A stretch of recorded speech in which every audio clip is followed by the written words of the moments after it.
दोस्तों, केशियन हेडलाइंस सच का आईना में आपका स्वागत है।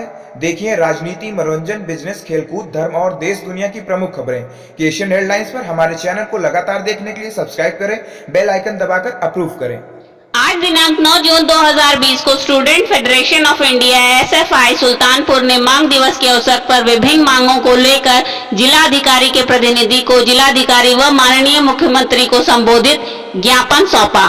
इस मौके पर उपस्थिति प्रदेशाध्यक्ष विवेक विक्रम सिंह ने कहा कि वैश्विक महामारी कोविड-19 का असर प्रत्यक्ष रूप से हमारी शिक्षा पर पड़ा है। एकाडमिक सत्र बीच में ही रुक जाने से पाठ्यक्रम का एक अच्छा खासा हिस्सा छूट गया। उसकी भरपाई के लिए कुछ स्थानों ने ऑनलाइन कक्षाओं के लिए एक विकल्प के रूप में लिया है, लेकिन सारे विद्यार्थियों तक डिजिटल संसाधनों और अच्छे इंटरनेट की अनुपलब्धता से ऑनलाइन कक्षाएं महज औपचारिकता तक सिमट रह गई हैं।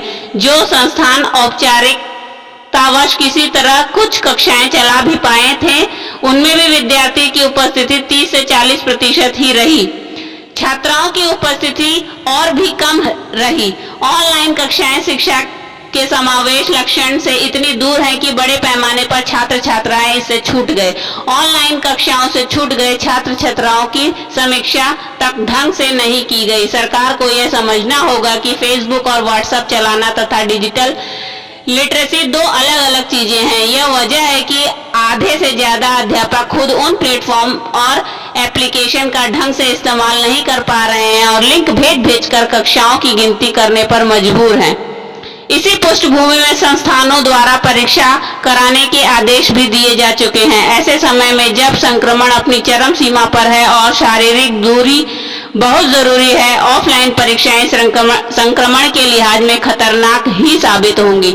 ऐसे में सभी छात्रों को अगली कक्षा में प्रमोट किया जाना चाहिए था। अंतिम वर्ष के छात्रों के लिए कोई वैकल्पिक व्यवस्था सोची जानी चाहिए। जिला मंत्री सौरभ मिश्रा ने कहा कि ऑनलाइन परीक्षा कराने का निर्णय वापस लिया जाना चाहिए। कई शिक्षण संस्थाओं द्वारा ऑनलाइन परीक्षाओं के लिए दबाव बनाया जा रहा है। इंटीग्रल यूनिवर्सिटी लखनऊ ने ऑनलाइन परीक्षाओं के लिए टाइम टेबल भी जारी कर दिया है। कई सारे विद्यार्थी अपने गांव में हैं। इन विद्यार्थियों की शिकायत है कि गांव में इंटरनेट की स्थिति ज्यादा खराब है और बीच में यदि इंटरनेट चला जाता है तो परीक्षा बाधित होगी। ऐसे में ऑनलाइन परीक्षाओं की बाध्यता उन्हें परीक्षा में से वंचित ही करेगी। यह सिर्फ इंटीग्रल यूनिवर्सिटी भर की समस्या नहीं, प्रदेश के अन्य कई शिक्षण संस्थानों द्वारा परीक्षा कराने की बात कही है। ऑनलाइन कक्षाओं पर परीक्षाओं की बाध्यता के कारण बहुत बड़े पैमाने पर छात्र छात्राएं अपनी शिक्षा छोड़ने पर मजबूर हो जाएंगे।